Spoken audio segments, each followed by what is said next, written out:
Hello everyone. आज के lecture में हम देखेंगे फिजिकल प्रॉपर्टीज ऑफ ईथर। ठीक है ना। ईथर की हम फिजिकल प्रॉपर्टीज देखेंगे आज के लेक्चर में। ठीक है, चलिए।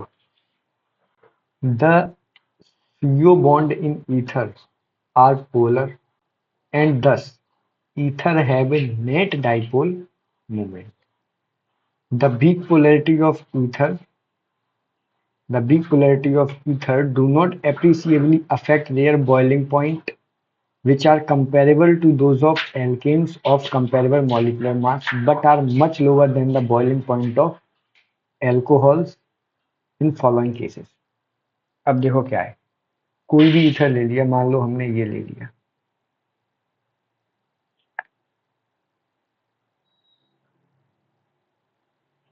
बीच में ऑक्सीजन। अब देखिए ये एक पोलर मॉलिक्यूल है, इसमें नेट डाइपोल मोमेंट है।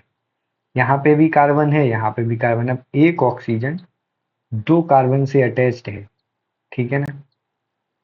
तो ऑक्सीजन और कार्बन में ऑक्सीजन का ईएन ज्यादा है, ऑक्सीजन और कार्बन में ऑक्सीजन का ईएन ज्यादा है। ठीक है। और ये स्ट्रक्चर आपका कैसा होता है एक्चुअली में, ये आपका स्ट्रक्चर कुछ इस तरीके से होता है। ठीक है। और ये आपके दो यहाँ पे क्या होते हैं, लोन पेयर। ये आपके दो हो गए लोन पेयर। तो जो नेट डाइपोल मोमेंट आएगा इसका, ऑक्सीजन कार्बन से ऑक्सीजन की तरफ ये इधर हो जाएगा और ऑक्सीजन से लोन पेयर की तरफ इधर हो जाएगा। तो आपका नेट डाइपोल मोमेंट ऊपर की तरफ आएगा। यानी जो आपका ईथर होता है वो पोलर मॉलिक्यूल है। ठीक है। ईथर आपका पोलर मॉलिक्यूल होता है, बट जो पोलैरिटी होती है ईथर में वो बहुत ही वीक पोलैरिटी होती है ना, वीक पोलैरिटी होती है। जो ईथर है आपका उसमें आपको बहुत ही ज्यादा वीक पोलैरिटी देखने को मिलेगी, जो कि उसके बॉइलिंग पॉइंट में कुछ ज्यादा कंट्रीब्यूशन अपना नहीं दे पाती है। जैसा कि देखो ऊपर लिखा है, The weak polarity of ether do not appreciably affect their boiling point with comparable to those of alkanes। अब देखो एल्केन जो है आपका, एल्केन है, मान लो ये आपका इथेन है, तो एल्केन में ऐसी कोई भी पोलैरिटी नहीं होती। एल्केन आपका नॉन पोलर है, ठीक है। बट ईथर आपका पोलर है, ठीक है। तो एल्केन में आपके वंडरवॉल फोर्सेस एक्शन में आते हैं। वंडरवॉल फोर्स ऑफ अट्रैक्शन आपका एक्शन में आता है, ठीक है, ईथर में आपका। और जबकि वो सॉरी एल्केन में, और जबकि आपका ईथर में पोलैरिटी होता है तो डाइपोल मोमेंट आता है, यानी डाइपोल डाइपोल अट्रैक्शन आते हैं। फिर भी आप देखेंगे कि ईथर का जो बॉइलिंग पॉइंट है वो comparable molecular mass of alkene से आसपास ही होता है, न ज्यादा ज्यादा होता है न कम होता है। ठीक है ना। ये आपका डिफरेंट डिफरेंट फैक्टर्स पे डिपेंड करता है, जैसे कि एल्काइल चेंज की लेंथ कितनी है मॉलिक्यूल में, ईथर के मॉलिक्यूल में पोलैरिटी कितनी है, इन फैक्टर्स पे ये आपका डिपेंड करता है। ठीक है। तो आप जैसा यहाँ पे देखोगे कि ये है एन पेंटेन, इथॉक्सी इथेन और ब्यूटेनॉल। तो आपने पहले क्या देखा था इससे कि सबसे ज्यादा जो आपका बॉइलिंग पॉइंट होना चाहिए वो होना चाहिए था एल्कोहल का। ठीक है ना, एल्कोहल्स का होना चाहिए था। उसके बाद आपका ईथर का होना चाहिए था, ठीक है ना। उसके बाद आपका ईथर का होना चाहिए था। उसके बाद जो आपका होना चाहिए वो ईथर का होना चाहिए। चल नहीं रहा है ये। एल्कोहल के बाद होना चाहिए ईथर का, और उसके बाद होना चाहिए आपका हाइड्रोकार्बन्स का। बट यहाँ पे आप देखेंगे सबसे ज्यादा तो एल्कोहल का ही है आपका बॉइलिंग पॉइंट, लेकिन उससे ज्यादा बॉइलिंग पॉइंट आपका हाइड्रोकार्बन का है और सबसे कम यहाँ पे आपका ईथर का है।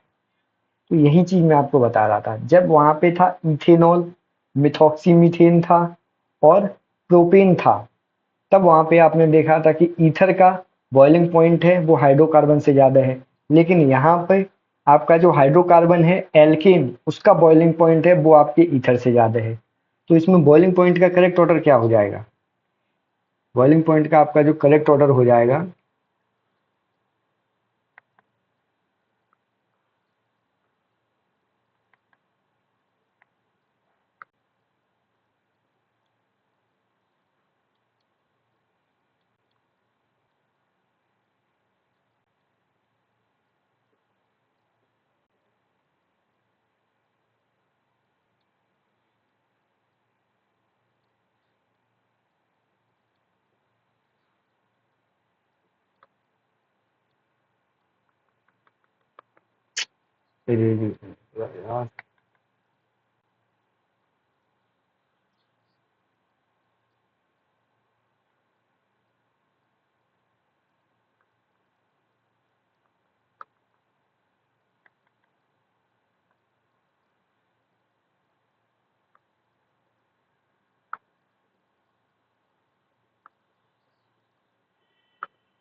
चलिए आप देखते हैं यहाँ पे, है ना।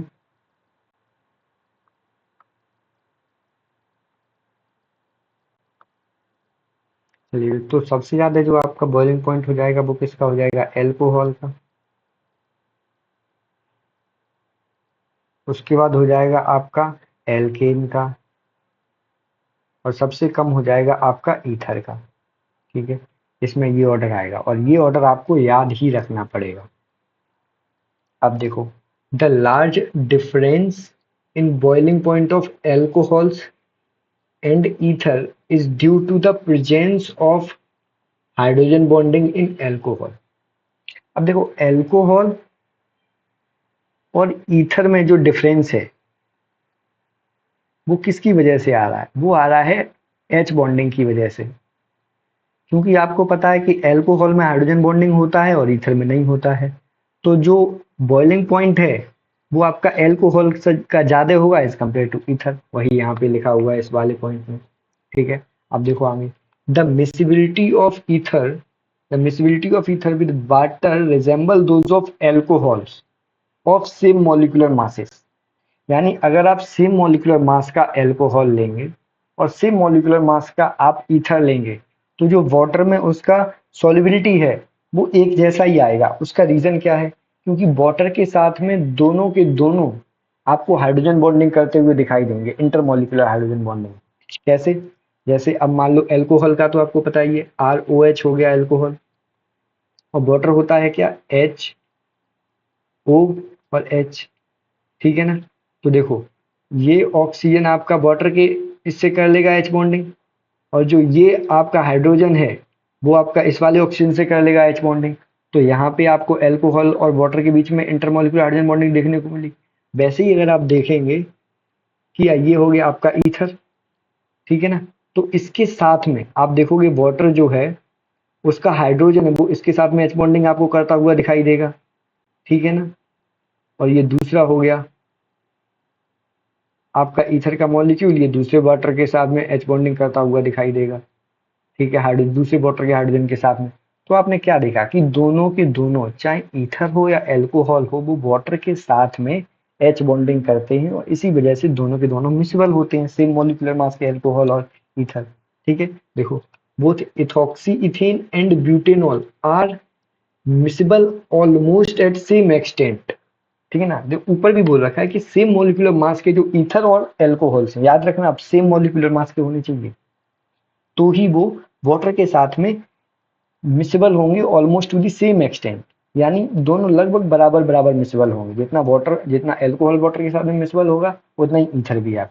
ठीक है, respective while pentane is essentially immiscible with water. क्योंकि आपको पता है कि पेंटेन एक हाइड्रोकार्बन है और पेंटेन के साथ और वाटर के साथ में कोई भी,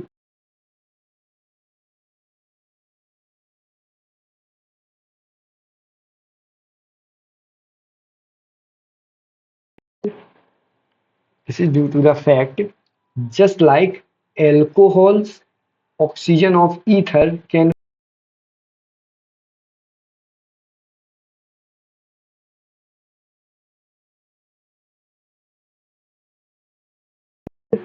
वाटर मॉलिक्यूल।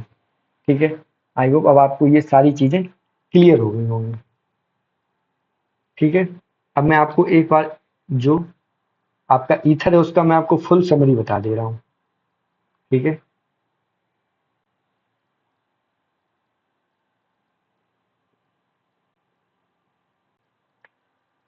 तो इसमें आपको क्या समझना है कि जो बॉइलिंग पॉइंट है वो एल्कोहल का ऑलवेज ज्यादा रहेगा ईथर से,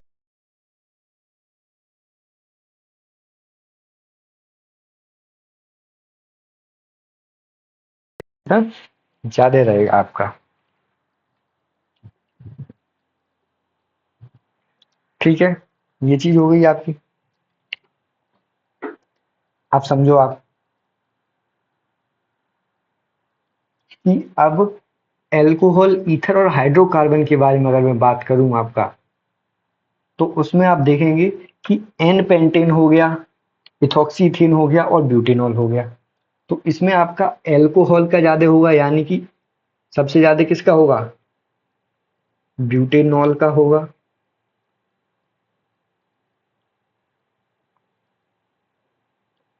ब्यूटेनॉल का होगा सबसे ज्यादा आपका बॉइलिंग पॉइंट। उसके बाद होगा आपका एन पेंटेन का। ठीक है, और उसके बाद होगा आपका इथॉक्सी इथेन का। ठीक है, अब आप देखेंगे ये आपको याद रखना है। ठीक है, दूसरा हमने पीछे वाले लेक्चर में, लास्ट लेक्चर में देखा था फिजिकल प्रॉपर्टीज ऑफ एल्कोहल में, कि वहां पे दिया हुआ था आपका इथेनॉल। इथेनॉल का सबसे ज्यादा होगा, यहाँ भी एल्कोहल का ज्यादा होगा, लेकिन यहाँ पे जो दूसरे नंबर पे था वो था आपका मिथॉक्सी मीथेन। मिथॉक्सी मीथेन यानी ईथर। और उसके बाद आया था आपका, मिथॉक्सी मीथेन के बाद आया था आपका ये हो गया प्रोपेन। ठीक है ना, प्रोपेन। तो ये आपको याद रखना है। ठीक है, देखो अभी मैं आपको वो चीज क्लियर भी करा दे रहा हूँ, दोनों चीजें एक साथ में।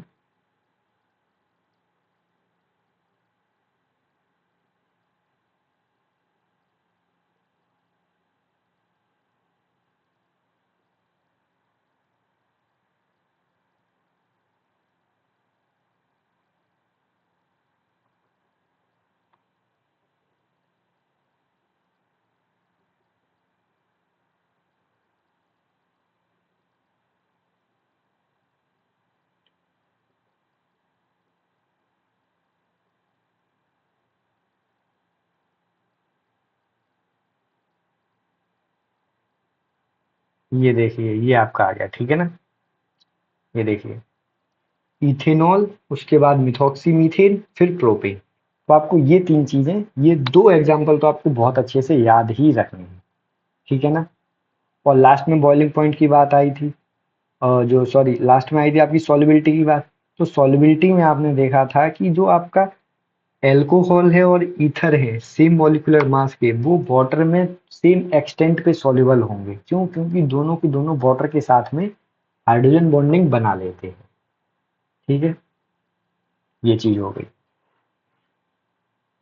दोनों के दोनों आपके वाटर के साथ में हाइड्रोजन बॉन्डिंग बना लेते हैं। ये दोनों चीजें आपको याद रखनी है। आज के लेक्चर में हम यहीं तक देखेंगे। ठीक है।